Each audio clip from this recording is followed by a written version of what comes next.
اب آپ اس مبارک سلسلے کا 14واں حلقہ سماعت فرمائیں۔ برادران اسلام، واجب الاحترام بزرگوں، دوستوں، بھائیوں، عزیز نوجوانوں، سیرت پاک صلی اللہ علیہ وسلم کے ضمن میں ہمارے درس کی انتہا تقریباً اس بات پہ تھی کہ سرکار دو عالم صلی اللہ علیہ وسلم سیدنا صدیق رضی اللہ تعالی عنہ کے ساتھ غار ثور میں، جو مکے کے جانب اسفل میں واقع ہے، کیونکہ مکہ کے دو طرف ہیں، ایک جانب اعلیٰ ہے اور ایک اسفل ہے۔ جانب اعلیٰ یوں سمجھیں جسے آپ جنت المعلیٰ کہتے ہیں، اس طرف قبرستان ہے، یہ اعلیٰ ہے۔ اور اسی طرح محلہ مسفلہ، بسیال، شار ابراہیم الخلیل، الى شار الحجرہ، شار لیل، سب مسیال بسفلہ اسفل کا حصہ ہے۔ یہ جانب اعلیٰ ہے اور یہ اسفل ہے۔ اسی طرح یہ جو آپ کے ہاں اب بھی مکے میں قدئی معروف ہے، یہ اصل میں دو ہیں، ایک قدئی ہے، ایک قدا ہے۔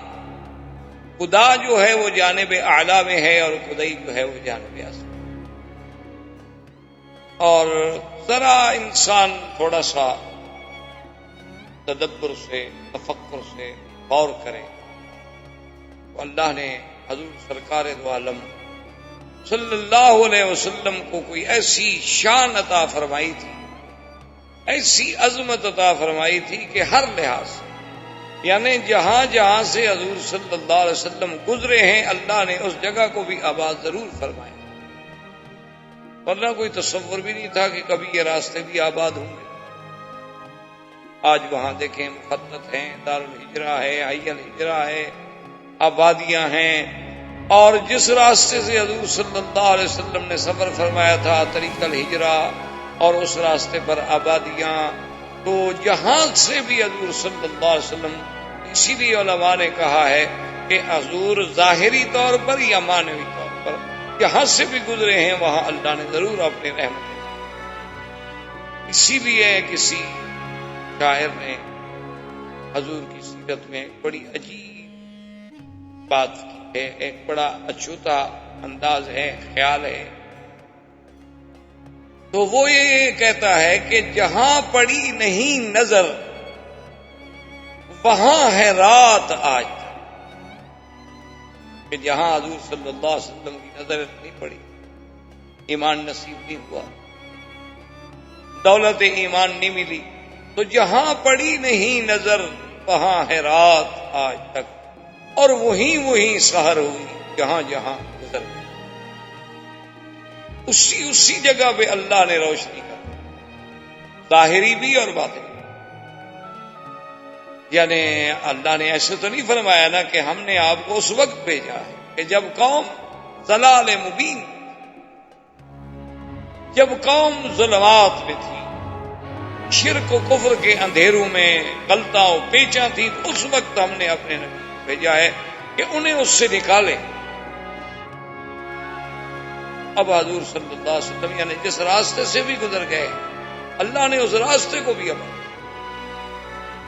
اور جس راستے سے حضور نے اعراض فرما دیا ہے، اللہ نے اس راستے کو کبھی آباد ہی نہیں۔ یہ اللہ کی شان ہے، اللہ کا نظام ہے۔ ورنہ دیکھیں دنیا میں اور بھی تو پہاڑ ہیں بھائی، اسی مکے میں دیکھ لو، کو پہاڑوں کی کمی ہے تو مکہ ہے ہی پہاڑوں کا شہر، لیکن جس پہاڑ سے حضور کو نسبت ہوئی کہ غار حرا میں عبادت فرمائی، جبریل آیا، وحی آئی، آج تک وہ غار حرا تاریخ کا حصہ بنا۔ غار ثور میں حضور صلی اللہ علیہ وسلم نے ہجرت کی راتوں میں 3 راتیں قیام فرمایا، تو غار ثور تاریخ کا حصہ بن گئی قیامت تک، جب تک یہ دنیا قائم ہے غار ثور اور غار حرا کا نام قائم۔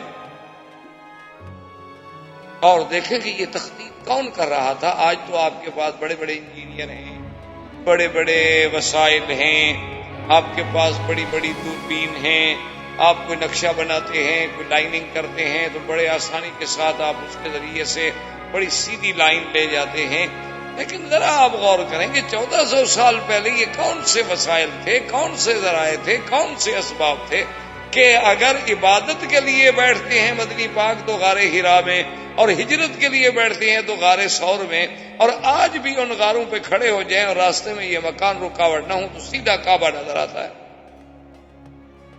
یعنی اس غار سے نکل کے آپ کھڑے ہوں تو آپ کعبہ شریف نظر آئے. یہ تخطیط آخر کس نے، کیسے ہو گیا؟ اتفاق ہے. جیسے بعض کے ہم نے دہریے منکرین خدا کہتے ہیں دنیا حادثہ ہے جی، ایک حادثہ ہوا اور اتفاق سے بن گئی، ایک اور حادثہ ہوگا بٹ جائے گی. عجیب حادثہ ہے کہ بھی قالین کا اپنی جگہ بچ گیا، کرسی اپنی جگہ چلی گئی، ٹیبل اپنی جگہ لگ گئے. یہ عجیب حادثہ ہے.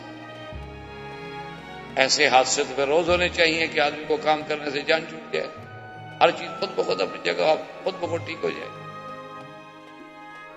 یہ کیسا حادثہ ہے کہ آسمان اوپر چلا گیا، زمین نیچے چلی گئی؟ الٹ نہیں ہوا کہ آسمان نیچے آ جاتا اور زمین اوپر چلی جاتی. یہ عجیب حادثہ ہے کہ سورج کا اپنا مدار ہے اور چاند کا اپنا مدار ہے اور سیارات کا اپنا مدار ہے، کواکب کا اپنا مدار ہے. اصل میں یہ بات نہیں ہے، یہ جہل ہے.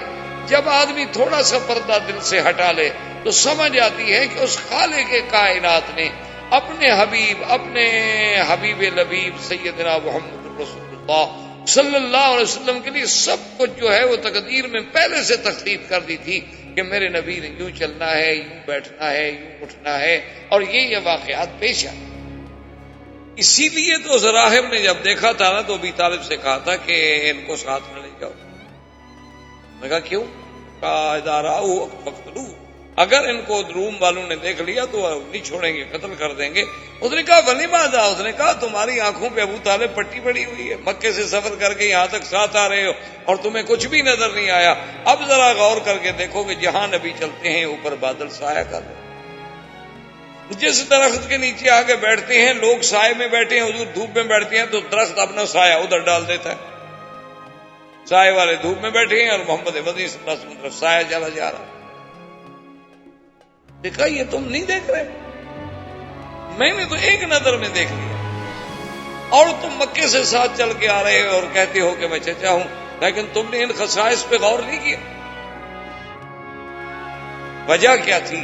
وجہ یہی ہے کہ اگر آدمی سرسری طور پر گزر جائے اللہ کے قرآن سے، احادیث رسول سے، تاریخ اسلام سے، کہ ایک حدیث بھی ایسے پڑھ لی جیسے ڈائجسٹ پڑھا جاتا ہے.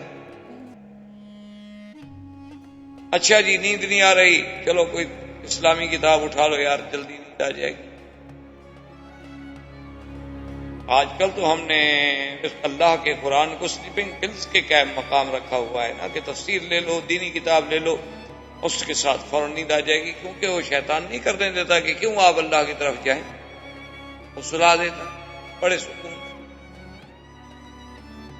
اور اس کے علاوہ اگر آپ جناب کوئی ناول لے لیں، کوئی ڈائجسٹ لے لیں، کوئی اور جس کے بارے میں آپ کو بھی یہ یقین ہو کہ میں جو پڑھ رہا ہوں یہ 100% جھوٹ ہے، پھر بھی آپ ساری رات بیٹھے رہیں پڑھتے رہیں گے کہ جناب یہ کہانی بڑی دلچسپ، بڑا اس میں سسپینس ہے، بڑے اس میں زگزیگ ہیں، بڑے اس میں گہرائیاں ہیں، گہرائیاں ہیں، اور جانتا ہے جھوٹ، پڑھنے والا بھی جانتا ہے، لکھنے والا بھی جانتا ہے میں جھوٹ لکھوں. تو یہ ایک عجیب اللہ کی طرف سے فیصلے تھے کہ حضور صلی اللہ علیہ وسلم اس غار میں آئے، 3 راتیں رہے. 3 راتوں کے بعد حضور صلی اللہ علیہ وسلم کا سفر مبارک ہوا. حضور صلی اللہ علیہ وسلم کے سفر میں جب آپ اصل طریقے مکہ پہ آئے تو حضور صلی اللہ علیہ وسلم کو مکہ یاد آ گیا. حضور رونے، یہ تو ہم مکے میں رہتے ہوئے بھی مکے کی قدر نہیں کرتے. ہمیں اللہ نے کعبہ نصیب کیا ہے لیکن پھر بھی ہمیں نماز نصیب، ہم مکے میں رہتے ہوئے بھی عمرہ نصیب نہیں کرتے. یہ اب آپ کے میرے بس کی بات نہیں ہے. عرب، میں نے ایک دفعہ سفر کیا، میں آ رہا تھا تقریباً الخبر سے بئی روڈ، تو جس ٹیکسی میں ہم تھے ہم نے کرایہ پہ کار لی. اصل میں پاکستان سے الخبر آیا، پھر میں بئی روڈ آیا. تو جس گاڑی چلانے والا بدو تھا، خالص عربی، خالص عرب، اور بڑا اچھا آدمی، بڑا اچھے خلق والا آدمی. تو میں نے اس سے کہا کہ بھائی ذرا مہربانی کرنا کہ جب تم طائف سے جب گزرو گے تو یہ سیل کا طریقہ اختیار کرو گے یا اندر سے گزرو گے؟ اس نے کہا کہ نہیں، اندر تو پھر ہم بہت شہر میں الجھ جائیں گے، بعد یہ سیل والا راستہ۔ تو میں نے کہا ابھی جب میقات آئے تو گاڑی روک رہے ہیں، ہم نے تو احرام باندھنا ہے، تو پاکستان سے آ رہے ہیں۔ اس نے کہا کہ ٹھیک ہے۔ جب وہ جناب طائف کے قریب آیا تو نے کہا کہ جی مجھے تو نہیں پتا میقات کیا ہوتا ہے، لیکن اب آپ خود ذرا ہوشیار ہیں، مجھے جہاں بتائیں گے میں گاڑی روک دوں گا۔ خیر میقات پہ آ گئے۔ میں نے اس سے کہا کہ تم میقات نہیں جانتے ہو، تم یہ مکے آتے ہو یا اتفاق سے؟ انہوں نے کہا نہیں، مہینے میں کم از کم 2 دفعہ 3 دفعہ 4 دفعہ تو مکے میں، کبھی 2 دفعہ کبھی 4 دفعہ کبھی 1 دفعہ آنا ہوتا ہے، ٹیکسی ڈرائیور ہے، بڑی سواری مل جاتی ہے، آ جاتے۔ تو میں نے کہا تمہیں میقات کو مجھے تو نہیں پتا میقات کیا ہوتا۔ اس نے کہا واللہ میقات کی بڑی بات ہے، مجھے تو یہ نہیں پتا کعبہ کیا ہے۔ میں نے کہا میں نے تو کعبہ نہیں دیکھا۔ اب عرب ہیں، عرب میں رہنے والا اسی ملک کا باشندہ ہے، وہ کہتا ہے مجھے نہیں پتا کعبہ کیا ہے۔ اللہ کے بندے تو مکہ، نے کہا مکے آتے ہیں، سواری اتاری، بس کہیں تھکے ہوئے تو جا کے کسی گاوے شاوے پہ سو گئے، اٹھے دوسری سواری پہ چلے گئے، ہمیں تو نہیں پتا کعبہ کیا ہے۔ تو میں نے کہا کہ یار چلو آج ہمت ہی کر لو، آج یہ احرام باندھ لو۔ میں نے کہا احرام کیا ہوتا ہے؟ اب ہم تمہیں بدوا دیں گے۔ خیر ہم نے احرام خریدا اس بیچارے کے لیے، اس کو سمجھایا، اس نے مہربانی کی، اسی اعتبار پر بڑا خوش ہو گیا کہ چلو الحمدللہ میں بھی کہہ سکوں گا کہ میں نے زندگی میں عمرہ کیا تھا۔ تو کعبہ شریف میں آیا، اسے نہیں پتا کہ حج رسول کیا ہے، طواف کہاں سے شروع ہو۔ تو یہ ہمارے اصل بات یہ نہیں ہے کہ ہم نہیں جاتے یا ہمیں ٹائم نہیں ملتا، اصل بات یہ ہے کہ وہ آنے نہ دے تو ہم کیسے جائیں؟ وہ اپنے گھر میں نہ آنے، اتنا قریب رکھ کر بھی نہ آنے، سامنے بٹھا کے بھی نہ آنے دے۔ کتنے لوگ ہیں بستے لگا کے سامنے کھڑے رہتے ہیں، اذان ہو رہی نماز نہیں پڑھتے۔ حضور صلی اللہ علیہ وسلم کے روضے کے نیچے کھڑے ہوئے ہیں، بستے بچھے ہوئے ہیں، کپڑے بچھے ہوئے ہیں، چھپ کے کھڑے ہوئے ہیں کہ نماز کب ختم ہو اور ہم جگہ پر جائیں، ہمارا وہ جگہ جو ہے قبضے میں نہ آ جائے۔ حضور کے روضے کے نیچے کھڑے ہیں، کعبۃ اللہ کے سامنے کھڑے ہیں، سگریٹ ہاتھ میں ہے، انہیں کوئی پتہ ہی نہیں، کوئی سانس ہے۔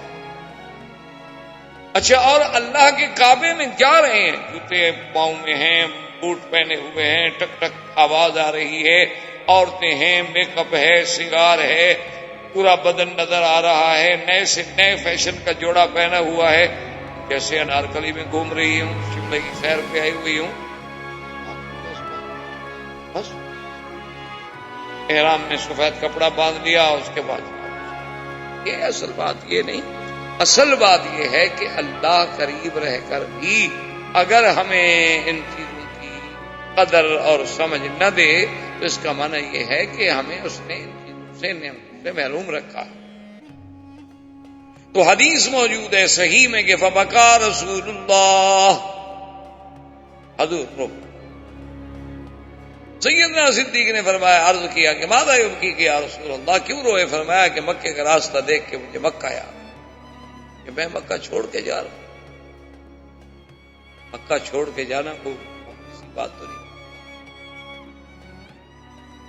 اسی لیے بعض علماء نے لکھا ہے کہ القیام فیہا سعادت والخروج منہا شقاوت، کہ جب تک اللہ مکے میں رہنا نصیب کرے اس کو سعادت سمجھے، اور اس کا نکلنا جو ہے وہ بدبختی کی علامت۔ اس لیے حکم ہے کہ خود نکلنے کی کوشش کبھی نہ، اللہ نہ رکھے نوکری ہے ختم ہو گئی تو ٹھیک ہے، معذوری ہے، مجبوری ہے، لیکن اس کی تمنا یہ نہ ہو کہ میں جاؤں۔ تو حضور صلی اللہ علیہ وسلم پر اللہ نے جبریل بھیجا، اللہ نے قرآن نازل کیا، ان الذی فرض علیک القرآن لرادک الی معاد۔ اللہ نے فرمایا محمد عربی صلی اللہ علیہ وسلم، اس ذات جس نے آپ پر قرآن اتارا ہے، وعدہ ہے کہ ہم آپ کو پھر لے آئیں گے مکہ، اداس نہ۔ اس کے آگے حضور صلی اللہ علیہ وسلم چلے، رابق کے قریب پہنچے۔ اب تو آپ جب خط ہجرت سے جاتے ہیں تو رابق تھوڑا ایک طریق پہ رہ جاتا ہے، لیکن پرانے راستے سے جائیں تو وہ گزرتا ہی رابق کے اندر سے، بدر کے اندر سے، رابق کے اندر سے، مستورہ کے اندر سے۔ اب یہ راستہ جو ہے یہ اقرب تو ہے ہجرت کے، ہجرت کا راہ، کیونکہ حضور تو صحیح راستے سے نہیں گئے تھے نا، چھپ چھپ کے گئے تھے۔ اس لیے یہ وادی قدید ہے، وادی عصفان ہے، اسی طرح وادی خلیس ہے، اسی طرح آگے جا کے بیر استراحہ ہے، بدر صغرا ہے، بدر کبرا ہے، وادی تیمہ ہے، علی تیمہ ہے. یہ سب چیزوں کا ذکر جو ہے کتابوں میں موجود ہے. جو حضور کے زمانے میں یہ وادی اسی نام سے، بالکل اسی نام سے آج تک وہ حدیث میں کتاب میں نام موجود ہیں. اسی طرح وادی صرف ہے، یہاں بی بی میمونہ کا مزار ہے. تو حضور صلی اللہ علیہ وسلم جب آگے گئے تو سیدنا ابو بکر فرماتے ہیں کہ میں نے دیکھا کہ پیچھے سے کوئی سوار گھوڑا دوڑا کے آ رہا. تو میں نے حضور صلی اللہ علیہ وسلم کی خدمت میں عرض کیا کہ یا رسول اللہ کوئی آدمی پیچھے آ رہا ہے ہمارے تعاقب میں، کیونکہ اتنا تیز گھوڑے دوڑانے کی کیا ضرورت ہے؟ بھلا آدمی جب جنگل میں ہو، صحرا میں ہو تو اکیلا کیوں گھوڑا دوڑاتا پھرے؟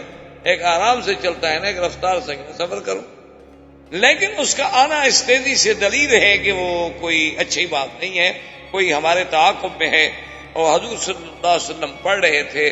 اس کے بعد حضرت صدیق فرماتے ہیں میں نے پھر عرض کیا تو حضور نے ایک ہی جواب دیا کہ ما ظنک باثنین اللہ ثالثہما. ابو بکر تمہیں کیا غم ہے؟ جن دو کے ساتھ تیسرا خدا ہو، ہمیں کیا ڈر؟ اللہ جو ہمارے ساتھ ہے. اب حضرت ابو بکر رضی اللہ تعالیٰ عنہ فرماتے ہیں کہ وہ سوار اتنے قریب آ گیا کہ اگر وہ اپنا نیزہ پھینکتا نا تو ہمیں مار سکتا تھا. تو میں نے پھر عرض کیا، میں نے کہا کہ یا رسول اللہ وہ تو بالکل ہمارے سر پہ آ گیا ہے، ہمارا مخالف دشمن. آپ نے فرمایا ابو بکر کیوں غم کرتے ہیں؟ بازنوں کا بے اسنین اللہ خالص، اللہ جو ہمارے ساتھ ہے، غم کا کیا بات. بس اتنی دیر گزری کہ سراقہ کہتے ہیں کہ یکدم میرے دونوں گھوڑے کے اگلے پاؤں جو تھے وہ زمین پہ دھنس گئے اور میں گر گیا. کہتے ہیں واللہ ما سکت عن فرس فی حیات، مجھے خدا کی قسم ہے تو زندگی میں کبھی گھوڑے سے نہیں گرا تھا. میں تو شاہ سوار آدمی، عرب کے لوگ تو گھوڑے کے شاہ سوار ہیں. گھوڑا، اونٹ، شکار، باز، شکرا، یہ سب ان چیزوں کے تو بادشاہ ہیں کیونکہ ساری زندگی ان سے کھیلے ہیں. تلوار، نیزہ، تیر اندازی، یہ تو ان کے یعنی جوہر تھے. ان کا بچہ جو ہے وہ تو کھیلتا تلوار سے تھا، خنجروں سے. یہ تو اب ہے نا ماشاء اللہ کہ وہ کمپیوٹر سے، ویڈیو سے، فلموں سے کھیلتا ہے. تجھ کو بتاؤں میں تقدیر عمر کیا، شمشیر و ثنا اول طاؤس ربا.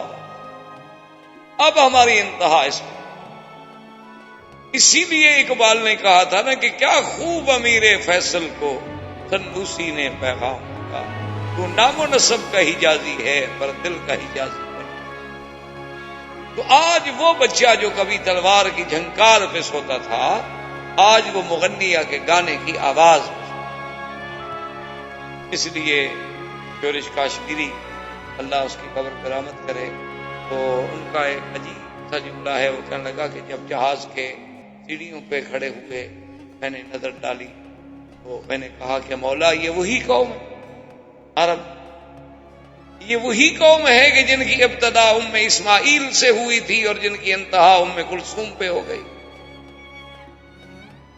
یہ وہی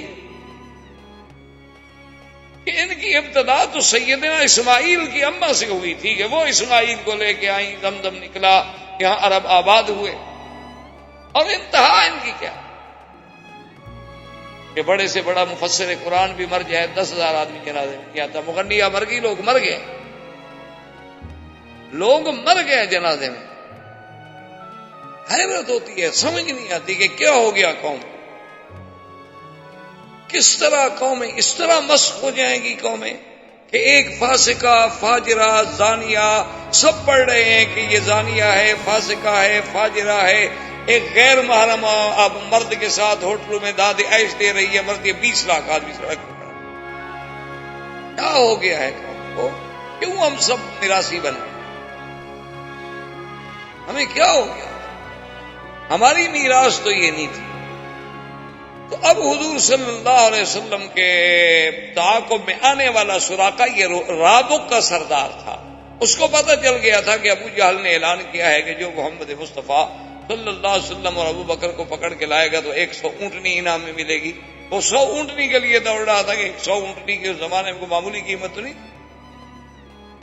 وہ کہتا ہے کہ میں تو زندگی میں کبھی گھوڑے سے نہیں گرا تھا, اور پھر گھوڑے کے پاؤں وہاں دھنس رہے ہیں کہ نیچے کوئی ریتیلی زمین ہی نہیں ہے, وہ تو کنکر والی زمین. میں حیران ہوا. خیر گرا, اٹھا, کپڑے جھاڑے, اس کے بعد پھر میں نے گھوڑے کو کھینچا, مہمیز دی تو گھوڑے نے پاؤں نکالے, پھر میں گھوڑے پہ بیٹھا, پھر میں نے گھوڑا دوڑایا. جب میں قریب آیا تو پھر میرے گھوڑے کے پاؤں دھنسے, میں پھر گر گیا. وہ کہتا ہے میں سمجھ گیا کہ یہ میرا گرنا میری کمزوری نہیں, یہ گھوڑے کی بھی کوئی شرارت نہیں. جن کے تعاقب میں جا رہا ہوں ان کی کوئی حفاظت کرنے والی ذات حفاظت کر. فنادا بأعلی صوت الامان یا محمد, زور سے چیخا, کہنے لگا محمد مصطفیٰ بس اب مجھے امان. ڈر گیا. اس نے کہا کہ اب کہیں ایسا نہ ہو کہ میں اللہ کے عذاب کا شکار ہوں. حضور پاک نے اپنی اونٹنی روک لی, سواری روک لی. سراقہ قریب آ گیا, کہنے لگا حضور مجھے امان دیا. امان ہے, کوئی بات نہیں, کچھ نہیں. اور حضور صلی اللہ علیہ وسلم نے فرمایا کہ تمہارا نام کیا ہے؟ اس نے کہا سراقہ. کیوں آئے تھے؟ تعاقب کے لیے, آپ کو پکڑنے کے لیے. تو انہوں نے فرمایا اب کیا ارادہ ہے؟ اس نے کہا حضور بس اب میں نے فیصلہ کر لیا ہے کہ آپ کی ذات کو کبھی نقصان نہیں پہنچاؤں گا, اور میرا یہ بھی وعدہ ہے کہ آپ جائیں مدینے تک آرام سے سفر کریں, اس راستے سے میں آپ کے کسی دشمن کو بھی اب آپ کے پیچھے نہیں آنے دوں. اب دیکھیں کہ وہ ذات پاک جو خود اپنے دشمنوں سے تنگ آ کے مکہ چھوڑ کے ہجرت کر رہی ہے, دشمن جس کی تلاش میں ہے, ڈھونڈ رہا ہے, تلاش کر رہا ہے. حضور نے فرمایا اب سراقہ ایک بات میں تمہیں بتاؤں.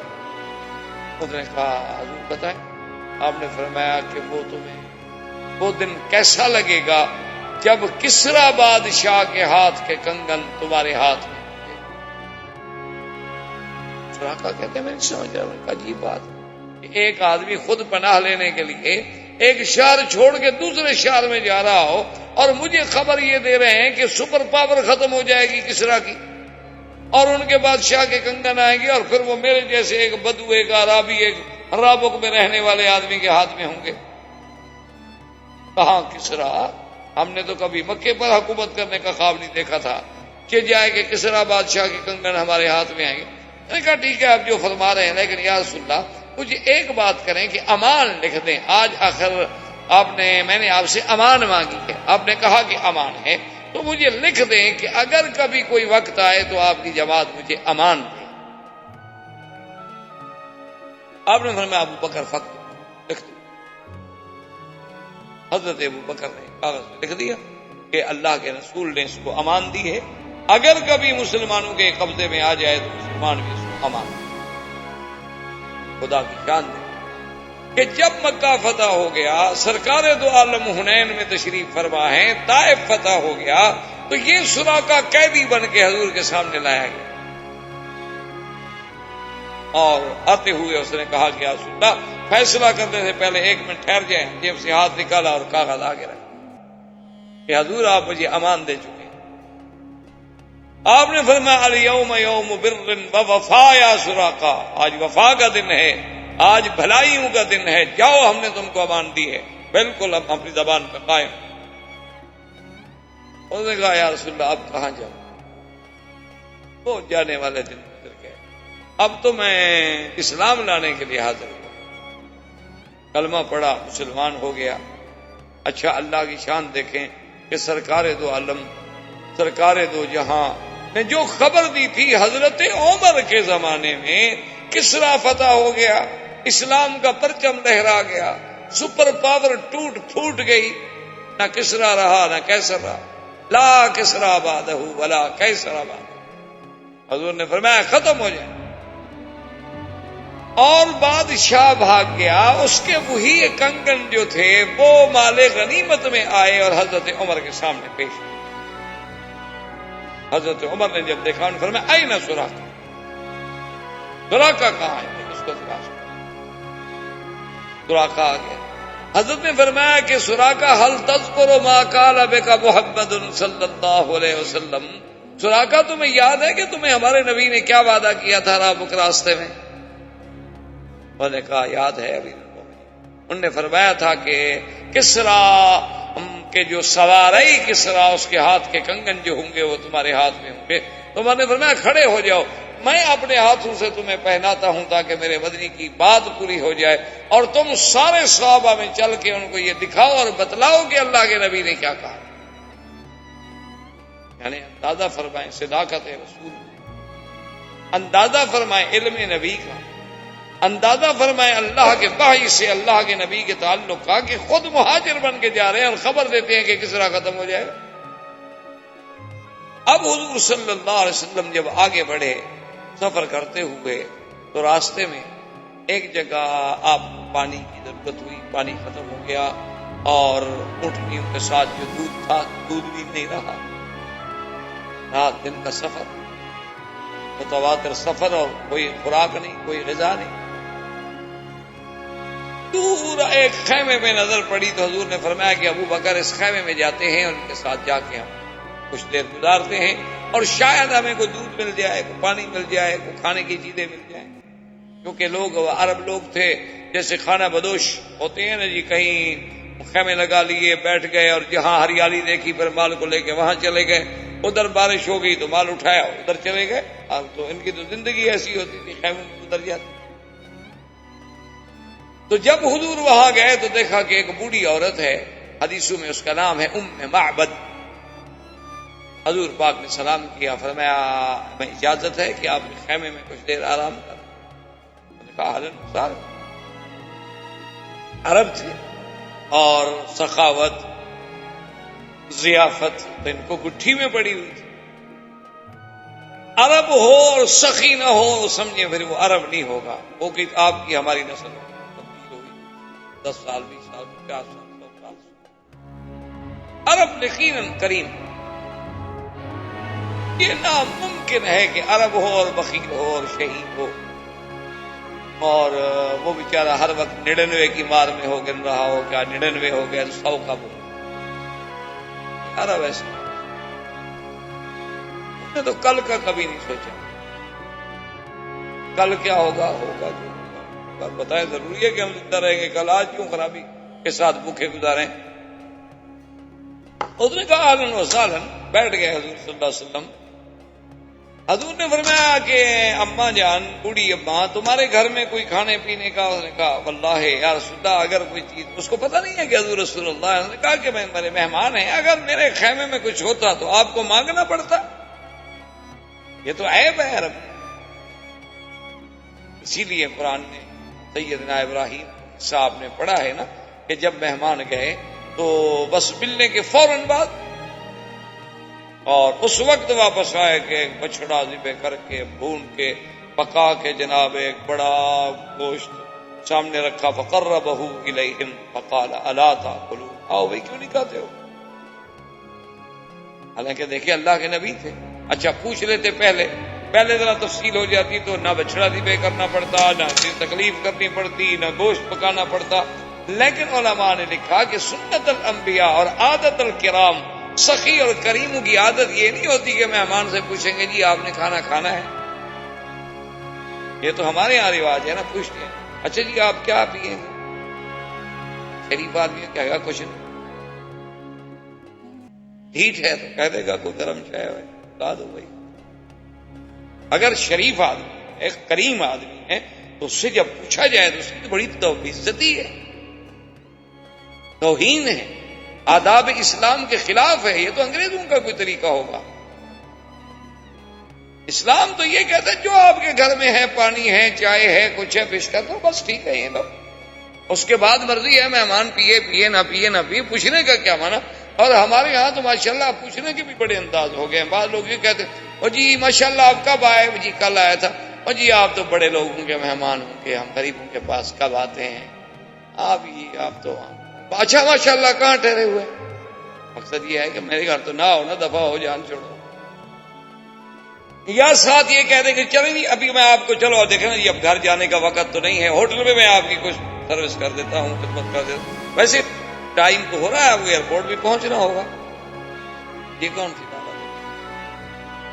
یہ دعوت ہے یا عداوت ہے؟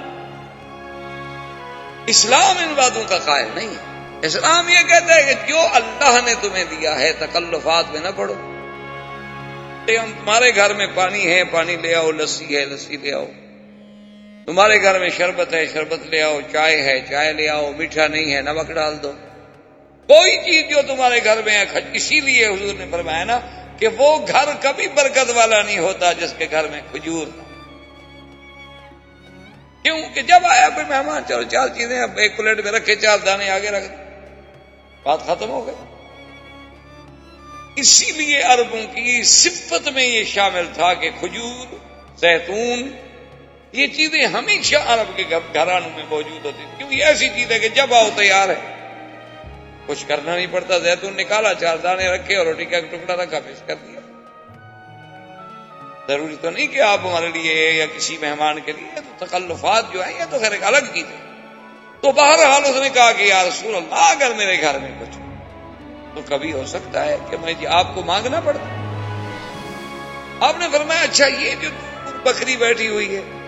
اس نے کہا حضور یہ تو بیمار ہے بیچاری، یہ تو ریوڑ کے ساتھ بھی نہیں گئی. میرا خاوند جو ہے وہ مال مویشی لے کے چرانے گیا، یہ تو چل نہیں سکتی، کھڑی بھی نہیں ہو سکتی. آپ نے فرمایا چلو نہ کھڑی ہو سکے تمہاری اجازت ہے کہ ہم دودھ نکال لیں. وہ کیا کہیں. حضور صلی اللہ علیہ وسلم تشریف لائے اور اس بکری کے پشت پہ آپ نے ہاتھ پھیرا اور اس کے بعد آسمانوں کی طرف نظر اٹھائی کہ اللہ تیرا نبی آج مہمان ہے اور پیاسا.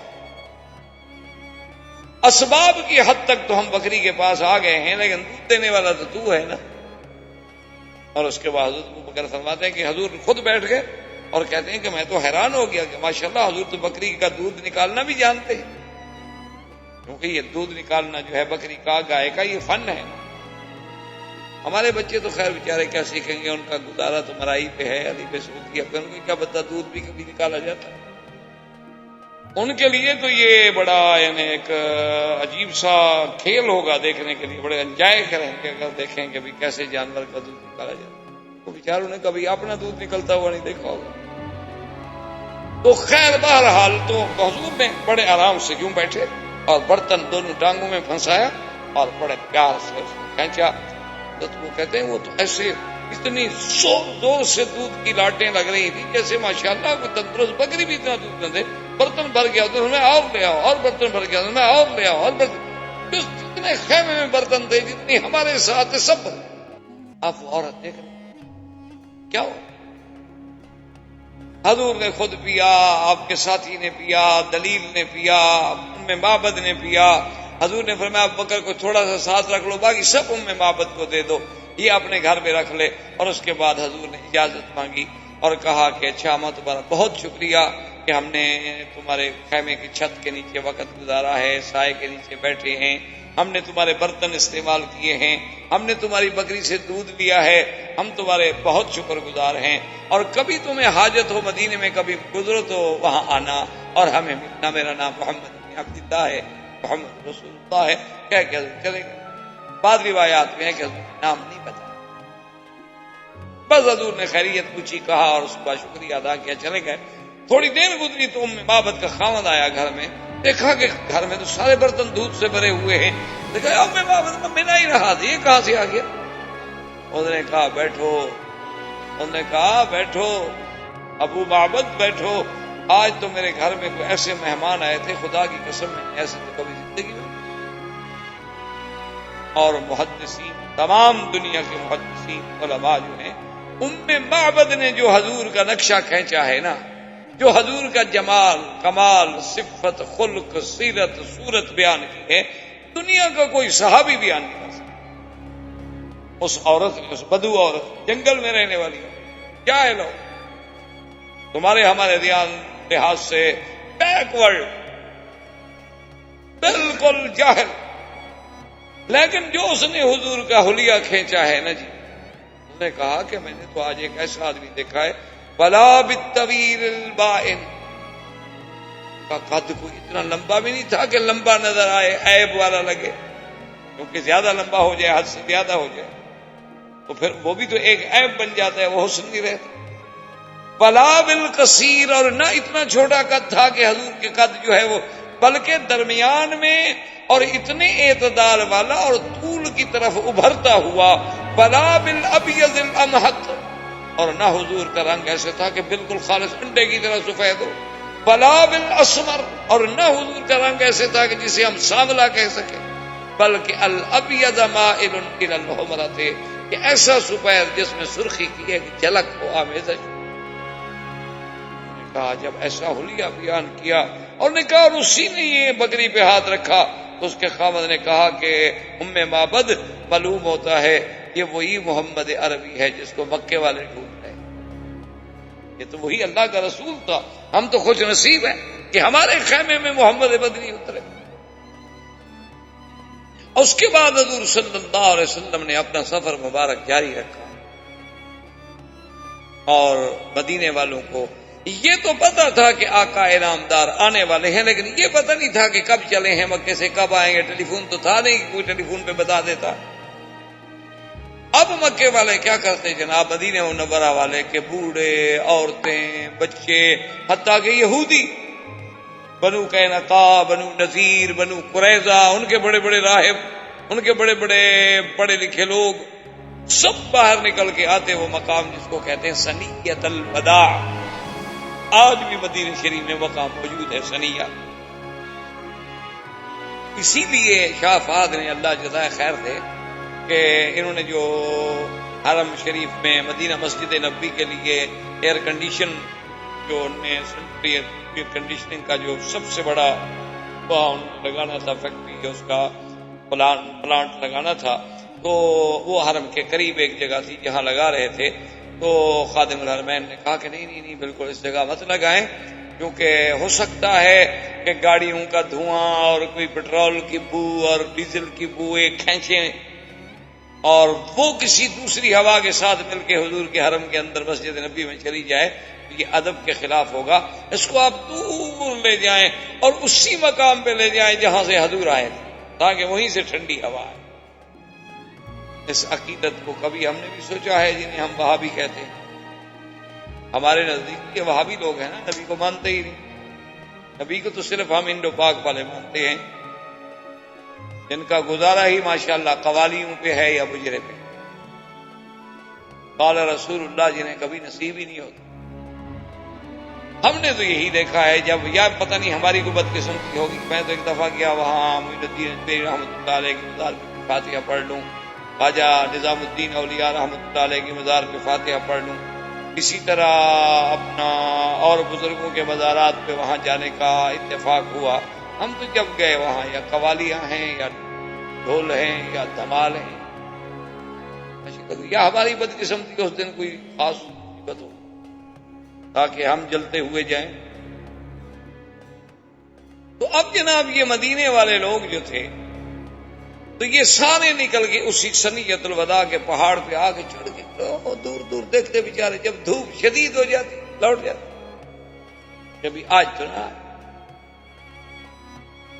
اور دیکھیں خدا کی قدرت ہے کہ جب حضور صلی اللہ علیہ وسلم تشریف لائے تو سب سے پہلی نظر جو ہے ایک یہودی دور سے اس نے کہا، یا اہل المدینہ ھذا مطلوبکم، وہ جس کے لیے تم کھڑے ہو نا وہ آ رہا. تو مدینے والے جناب ایسے خوش ہوئے.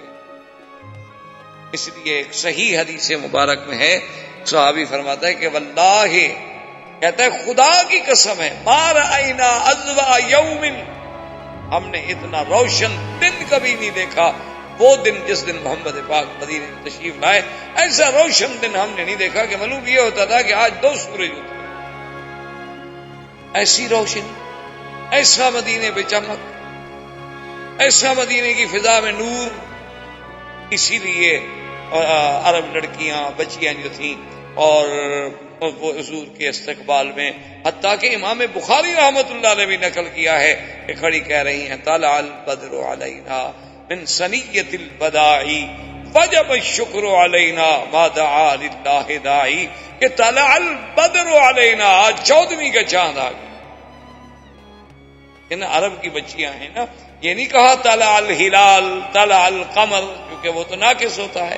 چاند کب مکمل ہوتا ہے؟ جب 14ویں کی رات میں پورا ہو تو پھر بدر کہلاتا ہے۔ انہوں نے حضور کو بدر سے تشبیہ دی، قمر سے نہیں تشبیہ دی، ہلال سے نہیں تشبیہ دی، کہ جیسے بدر کامل ہے میرے مدنی کی نبوت بھی کامل ہے کہ آپ کے بعد نبی کوئی۔ حضور صلی اللہ علیہ وسلم تشریف لائے اور مقام قبا، جیسا آج بھی یہاں مسجد قبا ہے، یہ سب سے پہلا حضور کا قیام ہے جہاں حضور پاک نے قیام فرمایا۔ تو یہ مسجد قبا جہاں بنی ہوئی ہے، بالکل عین اسی جگہ بیٹھے، اور بیٹھنے کے بعد جو پہلا حکم دیا وہ یہی تھا کہ فوراً مسجد لَمَسْجِدٌ أُسِّسَ عَلَى التَّقْوَى مِنْ أَوَّلِ يَوْمٍ أَحَقُّ أَنْ تَقُومَ فِيهِ رِجَالٌ يُحِبُّونَ أَنْ يَتَطَهَّرُوا۔ اللہ نے فرمایا کہ میرا مدنی وہ مسجد جس کی بنیاد تقوی پہ رکھی گئی پہلے دن سے، اس مسجد کا حکم دینے والے کون ہیں؟ محمد صلی اللہ علیہ وسلم۔ اور مسجد جناب یہ تو کوئی لینٹر وغیرہ تو نہیں ڈالنے تھے، وہ تو سادی سی مسجد تھی نا جی، بس چھوٹی سی دیوار اور اس کے بعد چھڑیاں، کھجور کے ستون اور اوپر چھڑیاں ڈال کے، تو سب صحابہ لگے ہوئے ہیں اور 2 دن میں مسجد بن گئی۔ تو حضور صلی اللہ علیہ وسلم سوموار، منگل، بدھ، خمیس، 4 دن آپ نے قباء میں قیام فرمایا۔ اس کے بعد حضور پاک نے مدینے کے لیے روانگی کیا تھا۔ جس دن حضور روانہ ہوئے وہ جمعہ کا دن، اور حضور صلی اللہ علیہ وسلم ابھی مدینہ منورہ میں نہیں پہنچے تھے، راستے میں تھے، بنی عامر ابن عوف میں یا بنی سالم ابن عوف، ایک ہی بات۔ تو وہاں جمعہ کا وقت ہو گیا، تو سب سے پہلا جمعہ جو ہے، پہلا خطبہ جو حضور نے دیا ہے وہ اسی جگہ میں ہے، قباء اور مدینے کے درمیان، بنی سالم ابن عوف۔ اچھا، ویسے حضور کے آنے سے پہلے بھی جمعہ شروع ہو گیا تھا۔ حضور صلی اللہ علیہ وسلم کے آنے سے پہلے، بلکہ اسلام آنے سے پہلے بھی اسد ابن زرارہ کے ہاں لوگ جمع ہوتے تھے، اور جمعہ کا نام جو ہے وہ لؤی ابن کعب حضور کے دادا گزرے، ان نے زمانہ جاہلیت میں رکھا تھا، ورنہ اس کا نام یوم العروبہ تھا، اس کا نام یوم الجمعہ نہیں تھا، کہ جمعہ کا نام انہوں نے رکھا۔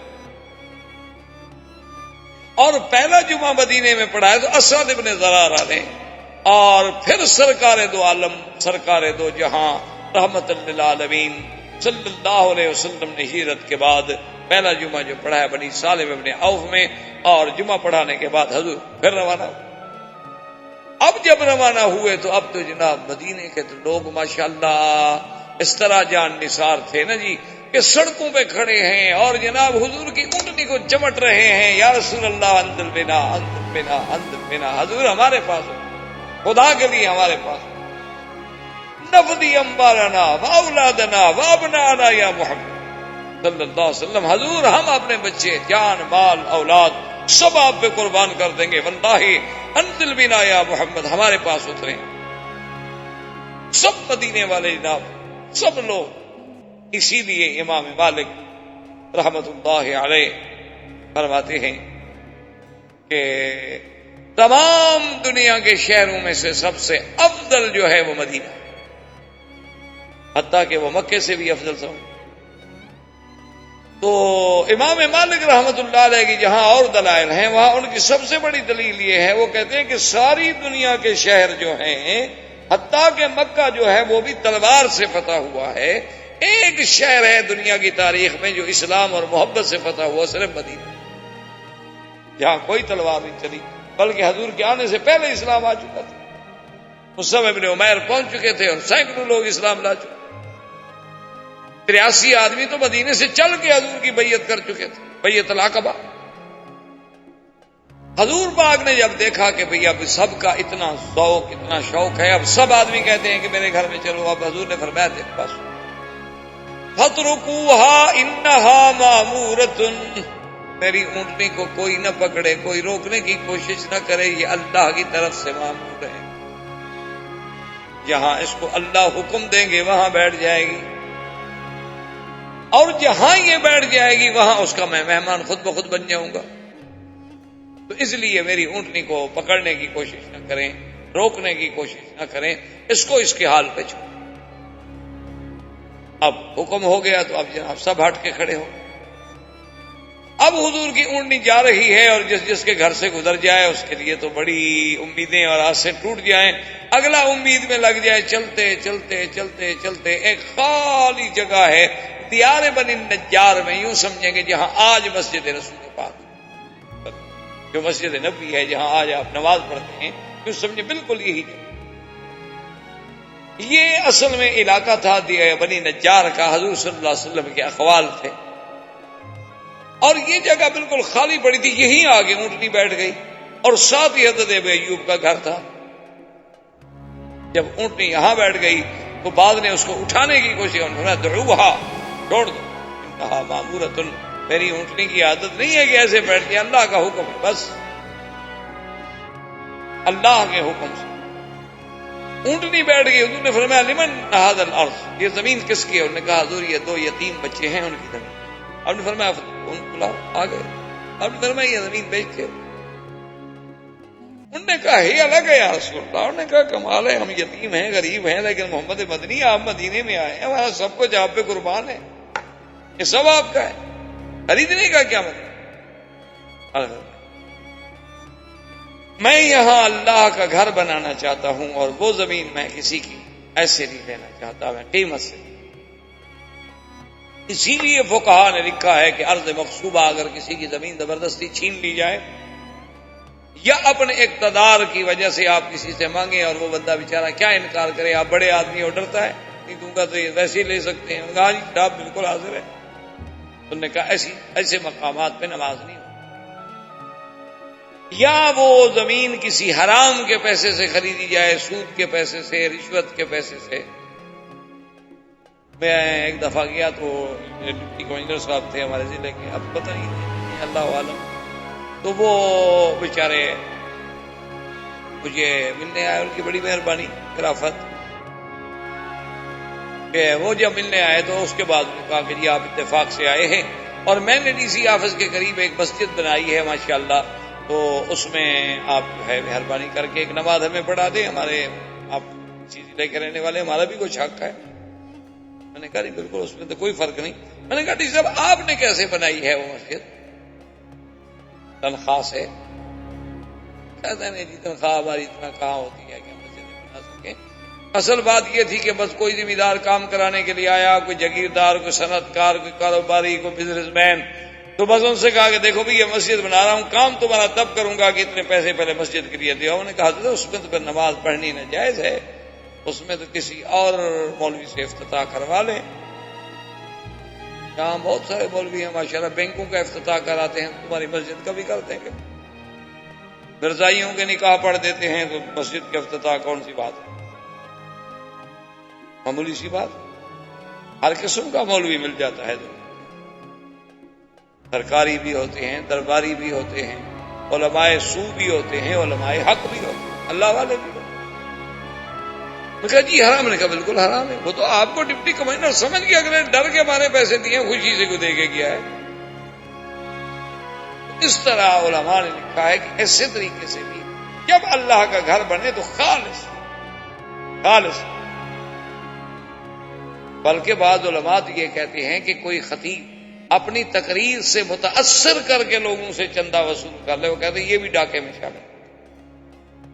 ایک آدمی زبردستی ڈاکہ مارتا ہے، ایک آدمی تقریر کے ذریعے سحر کر رہا ہے، حالانکہ وہ دینا نہیں چاہتا تھا لیکن اس کی جیب سے اس نے نکلوا دیا ہے۔ تو نے کہا اس نے طیب نفس سے تو نہیں دیا نا، شرمندگی سے دیا ہے۔ کبھی لوگ کیا کہیں گے اتنا بڑا آدمی بیٹھا ہوا یار اس نے کچھ بھی نہیں دیا، حالانکہ وہ چاہتا نہیں تھا دینا۔ انہوں نے کہا کہ علماء کا یہ کام ہے کہ اپنے مساجد مدارس کی کیفیت جو ہے وہ رکھ دیں لوگوں کے سامنے کہ بھئی مسجد کے یہ ضروریات ہیں، مدرسے کی یہ ضروریات ہیں، اللہ جس کو توفیق دے دیتے ہیں۔ لیکن آج کل مشکل تو یہ ہے نا جی، آگے لوگ بھی تو ایسے ہیں نا، ماشاءاللہ کرے کیا۔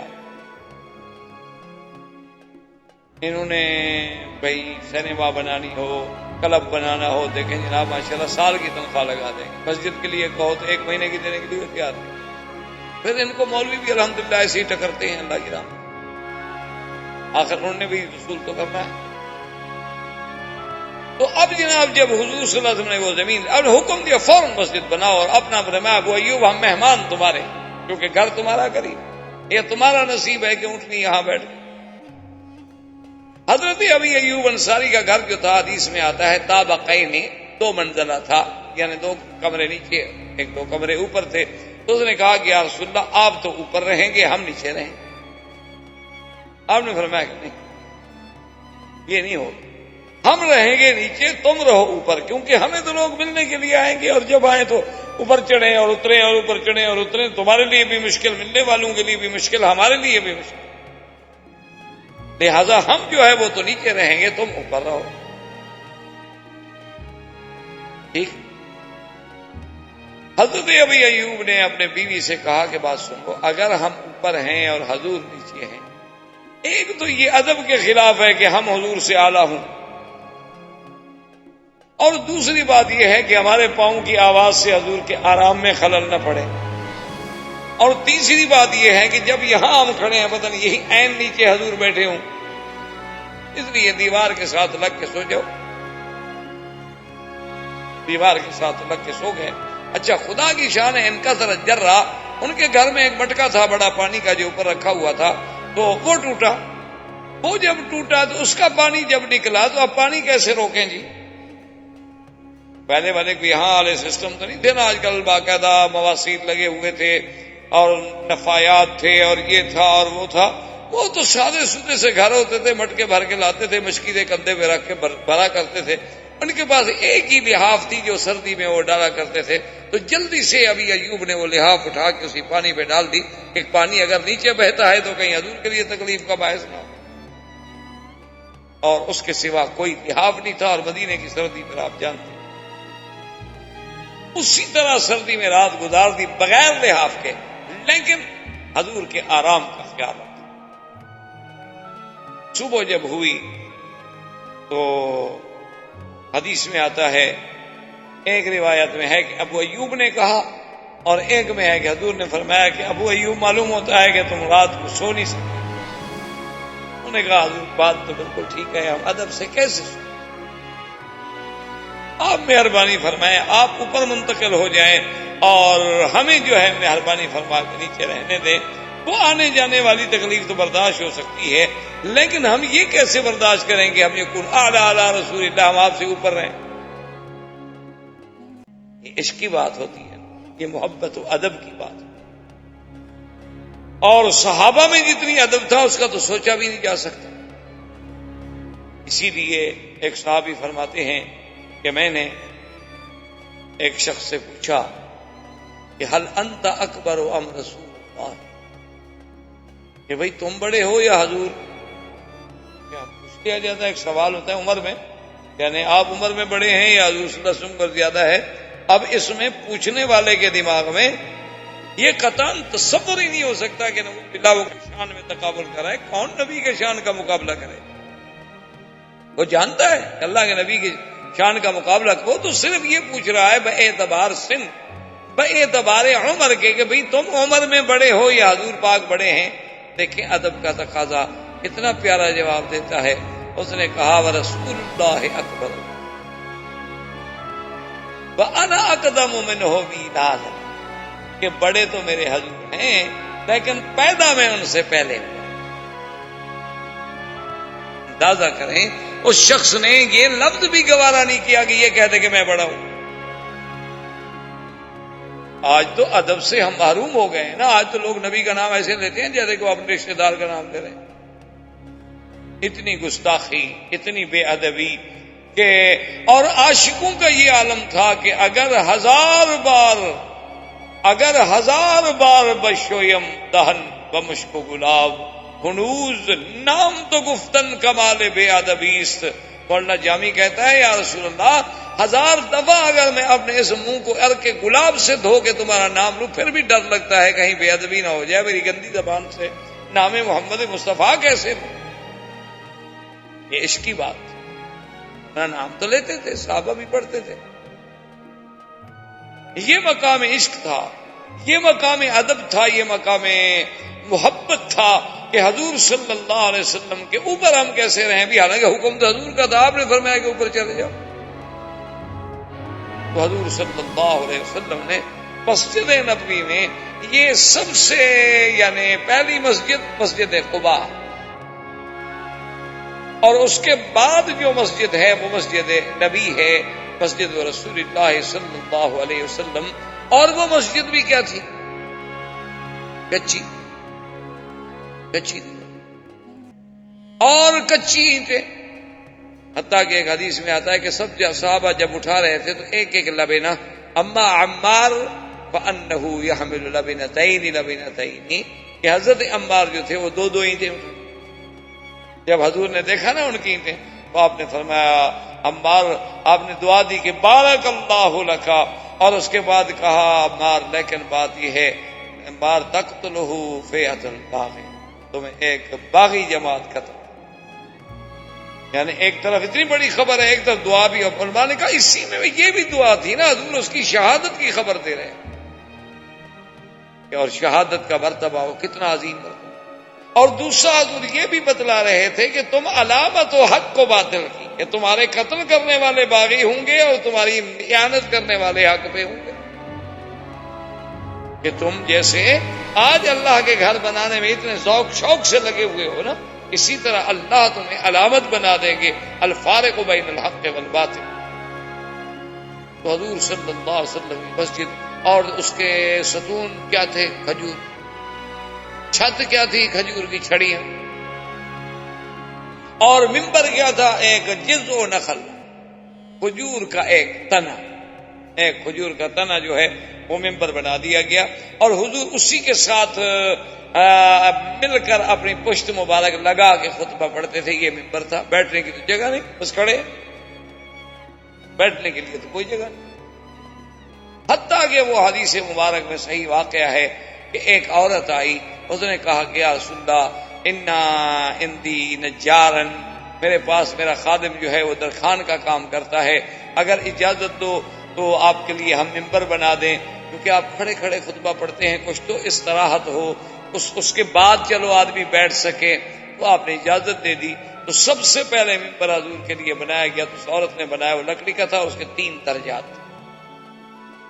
ویسے خیر الحمدللہ یہ سنت تو ابھی تک ہمارے ہاں باقی ہے، ہر مسجد میں ڈوپاک میں ممبر بنائے جاتے ہیں، اور ماشاءاللہ آسا بھی رکھتے ہیں، اور بعض مسجدوں میں دیکھو تو آسا بڑا ہے، مولوی چھوٹا، عمل ہے نا جی، اور آسا اتنا رنگین، اتنا خوبصورت کہ مولوی صاحب صرف آسا ہی دیکھتا رہے، خطبہ ہی اس کو بول رہے۔ میں نے تو ایسے ایسے آسے دیکھے ہیں مساجد میں، جہاں میں گیا ہوں، ماشاءاللہ ان سنتوں کا بڑا خیال ہے لوگ، لیکن حضور کے دندان شہید کرنے والی سنت ہو یا دعا اس کے لیے بھی، حضور نے جہاد بھی فرمایا تھا، پیٹ پہ 2 پتھر بھی باندھے تھے، آپ نے فاقہ بھی برداشت کیا تھا، آپ نے ہجرت بھی کی تھی، غاروں میں بھی چھپے تھے، وہ سننا بس یہ دعا، اس کے لیے دعا صرف حضور صلی اللہ علیہ وسلم کی سنت مبارک۔ آسا تھا، پگڑی تھی، حلوہ مبارک پسند تھا، گوشت کی چوڑیاں پسند تھی، یہ ماشاءاللہ سب کو حدیث ازبر یاد ہے، بما سند بما متن بما روات بما احوال اسماء الرجال۔ یہ تو قیامت آئے گی تو مولویوں کا فیصلہ بھی ہو جائے گا، پیروں کا بھی ہو جائے گا، آئے گا وقت، ایک دن انصاف کا تو آنا ہے، یہ تو نہیں ہونا کہ اسی طرح دنیا چلتی رہے۔ اسی لیے تو خدا کہتے ہیں افنجعل المسلمین کالمجرمین، کیا ہم مسلمان اور مجرم دونوں کو برابر کر دیں گے؟ ام نجعل الذین آمنوا وعملوا الصالحات کالمفسدین فی الارض، اللہ نے فرمایا ایمان لانے والے، اعمال صالحہ کرنے والے، فساد مچانے والے، کیا ہم ان دونوں کو برابر کر دیں گے قیامت میں؟ ام نجعل المتقین کالفجار، کہ ہم متقی اور فاجر کو برابر کر دیں گے، حق کے لیے مرنے والوں کو، حق کے لیے قربانیاں دینے والوں کو، اور اللہ کے نبی کے نام پہ دھوکہ دے کے حلوہ کھانے والے قیامت میں کو برابر ہو جائے گی؟ بات ہے، یہ اللہ کا عدل ہے، وہاں تو انصاف ہوگا۔ حضور صلی اللہ علیہ وآلہ آلہ وسلم نے قبول فرما لیا۔ صحابی کہتے ہیں کہ حضور جب آئے خطبہ دینے کے لیے تو اس درخت کے قریب نہ گئے، اس نئے ممبر پہ بیٹھے۔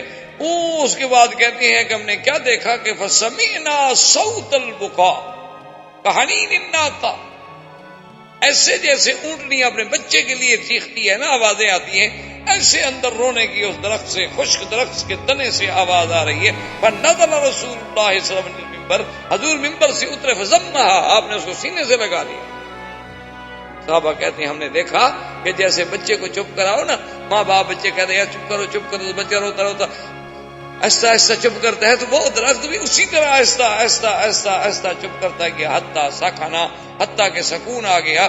اندازہ کریں کہ اس لکڑی میں بھی فراق رسول اللہ کا یہ اثر ہے۔ ہمیں بھی کبھی رونا آیا ہے حضور کے فراق پر؟ ہماری آنکھوں سے بھی کبھی آنسو نکلے؟ ہمیں بھی کبھی مدینے سے جدا ہونے کا دکھ ہوا ہے؟ ہمیں بھی کبھی حضور صلی اللہ علیہ وسلم کی سیرت کا کوئی پہلو یاد آیا ہو، کوئی سنت کا پہلو یاد آیا ہو، اور اس پہ ہم نے بھی آنسو بہائے ہوں کہ ہائے کاش ہمیں یہ سعادت نہ مل سکی؟ حضور صلی اللہ علیہ وسلم کے لیے تو پتھر تھے، جمادات تھے، نباتات تھے، ہر بات میں یعنی اللہ نے جب تمییز پیدا کی اور جب اس میں شعور و ادراک پیدا کیا تو اس کو بھی حضور صلی اللہ علیہ وسلم کی قدر و منزلت کا پتہ چلا۔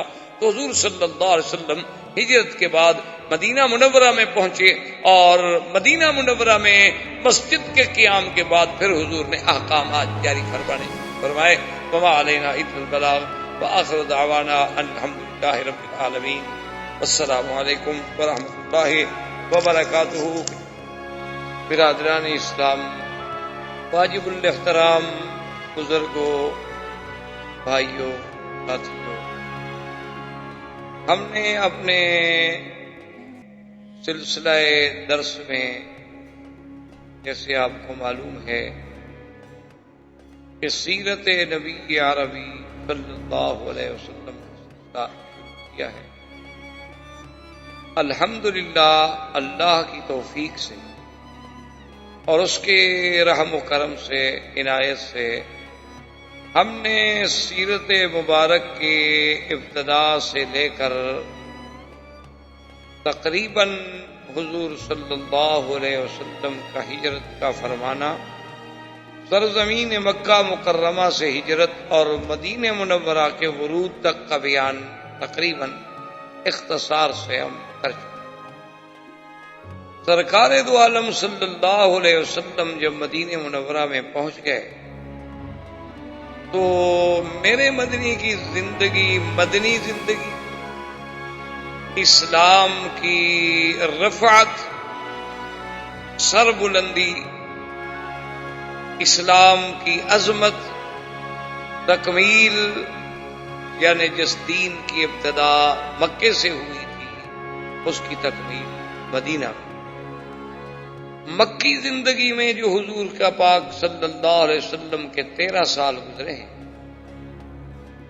اس 13 سالہ دور میں کوئی احکام، کوئی شریعت کے بارے میں اوامر، نواہی، احکام، حدود یا آسان مسائل سمجھ لیں، نماز، روزہ، حج، زکوٰۃ، یہ کوئی حکم نہیں اترا۔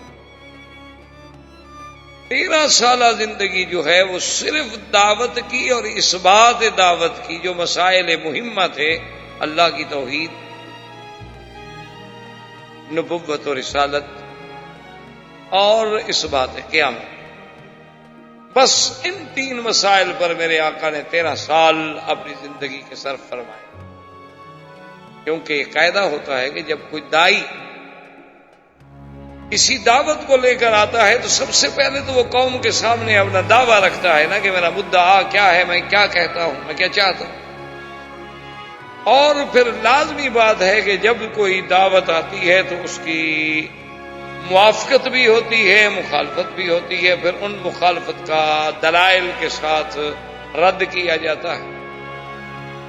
تو بعین ہی اسی طرح اللہ نے اپنے نبی پاک پہ جب قرآن نازل کیا، حکم دیا جی آپ ان کو انذار فرمائیں، ڈرائیں، لیکن ہر چیز برداشت، صبر کے ساتھ۔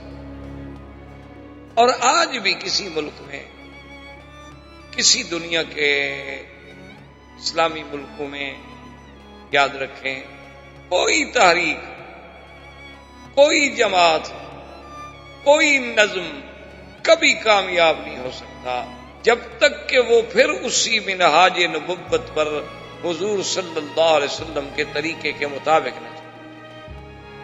اسلام کا اصول ہے، اسلام کا انقلاب کوئی انقلاب فرانس نہیں ہے، اسلام کا انقلاب کوئی انقلاب روس نہیں ہے، اسلام کا انقلاب کوئی جزوی انقلاب نہیں ہے کہ چلو معاشی مسئلے میں ایک انقلاب برپا کر دیا بس اس کے بعد تو ان کے پلے میں کچھ نہیں۔ اسلام تو ایک ایسا جامع، کامل، معنی، مکمل مذہب ہے کہ وہ تمام سراپا چیزوں پہ انقلاب لاتا ہے، کہ عقیدے میں انقلاب، عمل میں انقلاب، شکل میں انقلاب، اقتصادیات میں انقلاب، نظم حکومت میں انقلاب، یعنی پورے نظام، پورے ڈھانچے کو بدل دیتا ہے۔ یہ نہیں ہوتا کہ آدھا اس کو بھی چلنے دو، آدھا اس کو بھی چلنے دو، نہ، اسلام ایک کامل چیز ہے۔ تو آج بھی اگر دنیا میں کہیں کوئی فکری، کوئی تحریک، کوئی جماعت کامیابی سے ہمکنار تب ہو سکتی ہے کہ وہ حضور کی سیرت کو اپنائے، حضور صلی اللہ علیہ وسلم کی طرح اپنی دعوت کو لے کے اٹھے، اور دعوت کے راستے میں جتنی تکلیفیں آئیں اس پہ صبر کرے، اور اس صبر کے بعد جب وہ دعوت پھیلتی ہے تو اس سے پھر خود بخود ایک جماعت وجود میں آتی ہے۔ جیسے کہ کسی نے کہا تھا نا کہ میں اکیلا چلا تھا جانب منزل، مگر لوگ یوں ملتے گئے اور کارواں بنتا گیا۔ اب میرے مدنی پاک بھی تو اکیلے تھے، یعنی زمانے ہجرت میں نظر ڈالیں تو حضور کے ساتھ تو ماسوائے سیدنا ابو بکر کے اور آدمی نہیں، تیسرا تو راستہ دکھانے والا ہے۔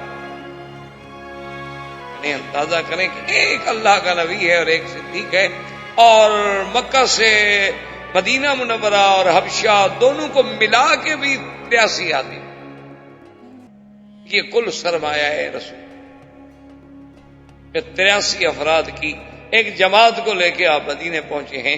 لیکن وہ 83 کے 83 افراد جو تھے وہ کندن تھے، وہ 83 کے 83 افراد جو تھے وہ ظلم کی کٹھالیوں سے گزر چکے تھے، اب خالص سونا تھے، اب ان میں کوئی کھوٹ ووٹ نہیں تھا۔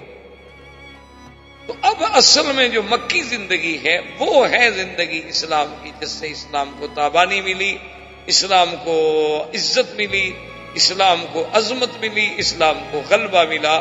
اسی لیے امام مالک رحمۃ اللہ علیہ جمہور ائمہ کے خلاف ہیں، وہ کہتے ہیں کہ ساری دنیا میں مدینہ منورہ جو ہے سب سے افضل۔ حالانکہ جمہور کا مسلک یہ ہے، جمہور سے مراد ہوتا ہے کہ جس طرف صحابہ زیادہ ہوں، مثلا 2 صحابی ایک طرف ہیں، 10 صحابہ ایک طرف ہیں، تو صاف بات ہے کہ جمہور سے مراد 10 صحابہ ہیں۔ 4 ائمہ میں سے 3 امام ایک طرف ہوں اور ایک طرف ہو، تو بات یہ ہوتی ہے کہ جمہور ایک طرف، اور پھر ان کی بات میں وزن ہوتا۔ تو اب جمہور کا مسلک تو یہ ہے، امام ابو حنیفہ رحمۃ اللہ علیہ، امام شافعی، امام مالک رحمۃ اللہ علیہ، امام احمد بن حنبل رحمۃ اللہ علیہ، اجمعین کے مکہ افضل ہے، لیکن امام مالک رحمۃ اللہ علیہ فرماتے ہیں کہ نہیں، مدینہ افضل۔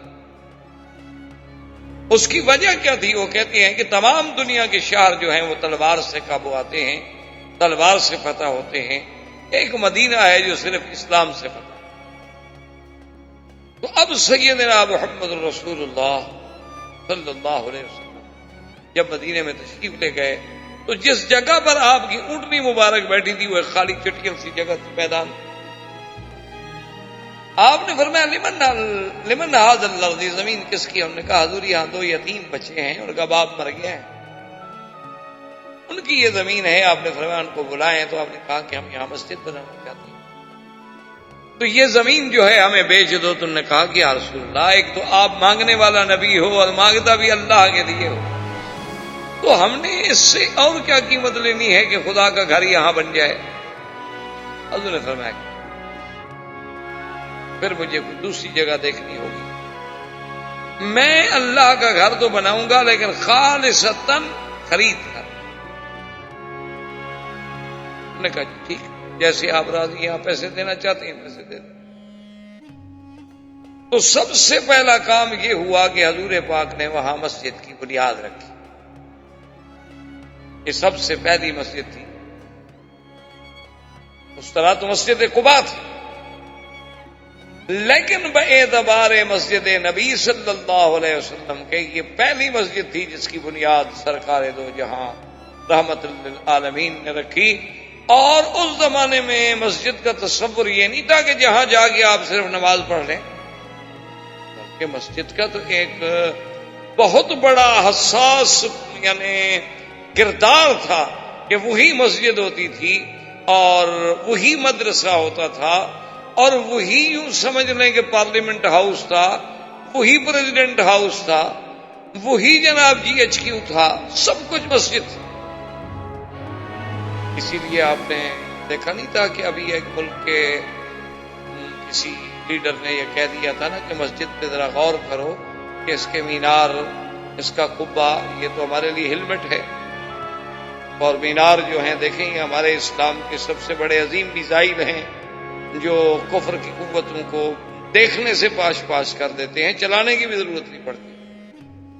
تو اس پہ اس کو سزا ملی ہے کہ تم نے پھر مسلمانوں کے ذہن میں ایک سوئی ہوئی چیز کو بیدار کرنے کی کوشش کرو، پھر جگا رہے ہو۔ اب تو مسجد جو ہے نا جی بس ایک ہے کہ چلو عبادت کی جگہ ہے، ہم وہاں جا کے نماز پڑھائیں گے۔ اچھا بعض لوگ تو مسجد کو یہ بھی سمجھتے نماز بھی ہو جائے گی، اس کے بعد بیٹھ کے گپ شپ بھی لگا لیں گے اور جگہ ذرا اچھی نہیں ملتی، ورنہ مسجد کا تو ایک بہت بڑا مقام ہے۔ صحیح حدیث مبارک ہے، حضور پاک صلی اللہ علیہ وسلم نے فرمایا کہ زمین والے لوگ جس طرح یوں دیکھتے ہیں آسمان کے کواکب کی طرح، اسی طرح اللہ کے فرشتے جو آسمانوں پہ ہیں ان کو مسجد ایسے نظر آتی ہے جیسے تارے زمین پہ چمک رہے ہیں، ان کو بھی مسجدیں نظر آتی ہیں۔ یہ تو منارہ نور ہے، یہ تو منارہ اسلام ہے، یہ تو اساس اسلام ہے اور یہ مراکز اسلام ہیں۔ سب سے پہلے حضور نے مسجد کی بنیاد رکھی اور اس میں پہلا مدرسہ قائم ہوا، اس کو مقام صفہ پر اصحاب صفہ، جو وہ لوگ تھے مہاجرین جن کا کوئی کسی قسم کا ذریعہ ماوا ملجا ٹھکانے کا کوئی سبب ہی نہیں۔ سب سے پہلا کام یہ ہوا کہ اللہ کی مسجد میں مدرسہ قائم کیا۔ اسی لیے آج تک اہل حق کے جو علماء ہیں ان کا وہی تصور ہے۔ آپ نے دیکھا ہوگا لوگ انہیں اب بھی پاگل سمجھتے ہیں کہ دیکھو جی یہ مولوی ہیں، اتنا دنیا ترقی کر گئی اور ابھی تک یہ وہی بیٹھ کے گھر میں بخاری شریف اور مشکات شریف اور لوگوں کو قافیہ نحو پڑھا رہے ہیں۔ لیکن یہ کتنے بیچارے کم عقل لوگ ہیں مولوی، اب بھی دیکھو وہی مسجدوں میں پڑے ہوئے ہیں، وہی مسجد کا مصلی، وہی مسجد کا مینار، وہی مسجد کا حجرہ۔ حالانکہ اصل وجہ کیا ہے کہ ان کے سامنے سیرت رسول عربی نہیں۔ جن کے سامنے سیرت رسول عربی ہوتی ہے وہ سمجھتے ہیں کہ اللہ کے نبی کے جو وارث ہیں العلماء ورثۃ الانبیاء، تو یہ تو پھر اسی جائیداد کو لے کے چلیں گے نا جو حضور سے ہمیں ملی ہے۔ حضور سے ہمیں کالج تو ملا نہیں، ورنہ ہم بھی کالج لے کے چلتے۔ حضور سے ہمیں کوئی کانوینٹ سکول نہیں ملے، کوئی چیف کالج نہیں ملے، کوئی اپنا جو ہمیں پرائمری سکول نہیں ملے، ہمیں تو یہ ملا یا مسجد ملی یا دین کا مدرسہ ملا۔ تو اللہ نے جہاں موقع دیا ہم نے مسجد بھی بنائی، مدرسہ بھی بنایا، تو وارث تو وہی چیز دے کے چلے گا نا جو اس کو مورث سے جائیداد میں ملی ہے۔ کسی کو باغ ملا، کسی کو زمین ملی، کسی کو جائیداد ملی۔ اب جن لوگوں کے مقدر میں ہے ہی مسجد و مدرسہ تو اور کیا جائیداد لے کے غریب آگے جائیں؟ آپ ان کو برا کہیں، آپ ان کو دقیانوسی کہیں، آپ ان کو پرانے خیالات کا آدمی کہیں، آپ کی جو مرضی ہے، لیکن ان کے پلے میں تو یہی میراث ہے۔ اگر اسی طرح پرانے ہونے کا دماغ آ گیا تو پھر تو کل کوئی دہریہ یہ بھی کہہ سکتا ہے ان کا خدا بھی بہت پرانا ہو گیا، ہزاروں سال گزر گئے تو خدا بھی نہیں ڈھونڈے، اور ان کا نبی بھی بہت پرانا ہو گیا، 1400 سال گزر گئے ابھی تک ایک لیڈر پہ کھڑے۔ وہ تو یہ بھی کہے گا بھئی ان کا کعبہ تو بہت ہی پرانا ہو گیا، وہ تو زمین پیدا ہوئی تو کعبہ آ گیا۔ تو پھر اگر آپ نے پرانی چیزیں ساری چھوڑنی ہے تو پھر آپ کی مرضی ہے، ورنہ ہم تو مجبور ہیں، ہمارے دامن میں میراث رسول کے علاوہ اور کچھ چیز ہم کریں تو کیا، ہم مجبور ہیں۔ آپ ہمیں معذور سمجھیں، بجائے اعتراض کرنے کے لیکن ہر آدمی کوئی لاڈ نکالے کا وارث ہے، اس کا قانون لے کے چل رہا ہے. اسی طرح کوئی شیکسپیئر کا وارث ہے تو اس کے پاس آپ کو شیکسپیئر کی نظمیں ہی ملے گی نا. اسی طرح کوئی اسٹالن کا، کوئی لینن کا، کوئی کسی کا، کوئی ماؤ کا، کوئی چاؤ کا. تو ہمارے پلے میں تو محمد مدنی کی سیرت ہے. ہم کہاں جائیں؟ ہم یہ دیکھتے ہیں کہ مدینے پہنچنے کے بعد سب سے پہلے حضور نے مسجد بنائی، مدرسہ جاری کیا، اور اس کے بعد فرمایا کہ انصار و مہاجرین کو بلائیں. آخا بین المہاجرین والانصار، فرمایا کہ بھی آؤ، آج اللہ کا نبی تمہارے درمیان میں ایک فیصلہ. انصار حاضر ہو گئے، انہوں نے کہا جی ہاں. آپ نے فرمایا دیکھو یہ میرے آنے والے مہاجرین جو ہیں یہ لٹ پٹ کے آئے ہیں، اخرجوا من دیارہم واموالہم، ان کو تو ان کے مال بھی چھین لیے گئے، اور حویلیاں، گھر، دیار، بچے، سب کچھ یہ لٹ پٹ کے 3 کپڑوں میں آئے. لیکن اللہ نے آپ لوگوں کو تو گھر دیا ہے. آپ جو ہیں گھر والے ہیں، یہ آپ کے مہمان ہیں اور آپ کے بھائی ہیں، ایمان والے ہیں، اور سب کچھ چھوڑ کے یہ اسلام کے لیے، مدنی سرکار کی محبت کے لیے آئے ہیں. تو میں یہ چاہتا ہوں کہ ایک انصاری اور ایک مہاجر، ان کو ہم آپس میں بھائی بھائی بنائیں. انصار نے کہا آمنا یا رسول اللہ، بالکل ہم تو حاضر ہیں. نے کہا یا رسول اللہ بالکل آپ کا حکم ہے، بالکل ہم بالکل بقلبنا قلوبنا، ہم اپنے دل سے راضی ہیں. اب حضور نے اس کو کہتے ہیں مواخات، یعنی آپ نے مہاجر و انصار کے درمیان میں مواخات قائم کی. ایمان سے کہیں کیا اس میں درس نہیں تھا کہ ہم آج تک بھی مہاجر مہاجر ہے اور انصار انصار ہے؟ ہمارے درمیان میں یہ جو دیواریں کھڑی ہیں کیوں ہیں؟ ورنہ اللہ کے نبی تو اللہ سے بھی دعا مانگ سکتے تھے نا کہ مہاجروں کے پاس کچھ نہیں ہے، میرا اللہ کو آسمان سے بھیج دو. تو کیا مشکل تھی؟ اب اگر اس سرزمین سے پیٹرول نکل سکتا ہے، سونا نکل سکتا ہے، اور بڑی بڑی معدنیات نکل سکتی ہیں، اب اس ملک کی ریت کو بھی اللہ نے قیمتی بنا دیا ہے، تو کیا اللہ اپنے نبی کے لیے نہیں دے سکتے؟ لیکن امت کو تعلیم دینی تھی کہ ہمارا سب سے بڑا رشتہ جو ہے وہ ایمان کا رشتہ ہے. جب وہ ایمان کا رشتہ ٹوٹ جائے گا تو پھر مہاجر مہاجر ہوگا، انصار انصار. جب وہ ایمان کا رشتہ ٹوٹ جائے گا تو پھر کوئی ہندوستانی ہوگا، کوئی پاکستانی ہوگا، کوئی افغان ہوگا، کوئی سید ہوگا، کوئی پشتون ہوگا، کوئی سندھی ہوگا، کوئی تاجک ہوگا، کوئی ازبک ہوگا، کوئی پشتو بولنے والا، اردو بولنے والا. پھر یہ سارے جھگڑے پیدا ہو جائیں گے. اللہ کے نبی نے سب سے پہلی بنیاد یہ رکھی کہ اس تفریق کو مٹا ڈالو، ان کو بھائی بناؤ. اسی لیے حدیث مبارک میں ہے کہ ایک دفعہ مدینہ منورہ کی زندگی میں اوس و خزرج بڑے قبیلے تھے جو انصار میں تھے، پھر انصار کے سب الحمدللہ اسلام میں آ گئے. یہ بہت بڑے قبیلے تھے، ان کی آپس میں کچھ جھگڑا ہو گیا.